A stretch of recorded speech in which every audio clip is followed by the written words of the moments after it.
টেক্সটাইলের যে basic knowledge আপনার থাকা উচিত। পোশাক তৈরির জন্য প্রথমেই দরকার ফেব্রিক বা কাপড়। এই কাপড় তৈরি হয় সুতা থেকে এবং সুতা তৈরি হয় তুলা ও বিভিন্ন ধরনের ফাইবার থেকে। সুতা তৈরির জন্য প্রধান দুটি ফাইবার হচ্ছে কটন ও পলিয়েস্টার।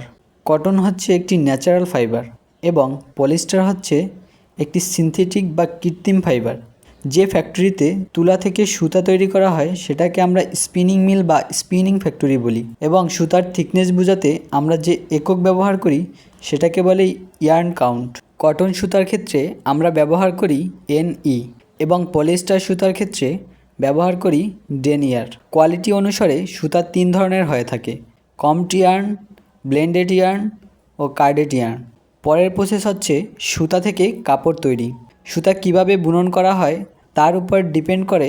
কাপড় মূলত 2 ধরনের হয়: ওভেন ফেব্রিক এবং নিট ফেব্রিক। ওভেন ফেব্রিক যেটাকে আমরা শার্টের কাপড় হিসাবে চিনি, যাকে পরিমাপ করা হয় গজ হিসাবে, এবং নিট ফেব্রিক যেটাকে আমরা গেঞ্জির কাপড় হিসাবে চিনি, এটাকে পরিমাপ করা হয় কেজি বা পাউন্ড হিসাবে।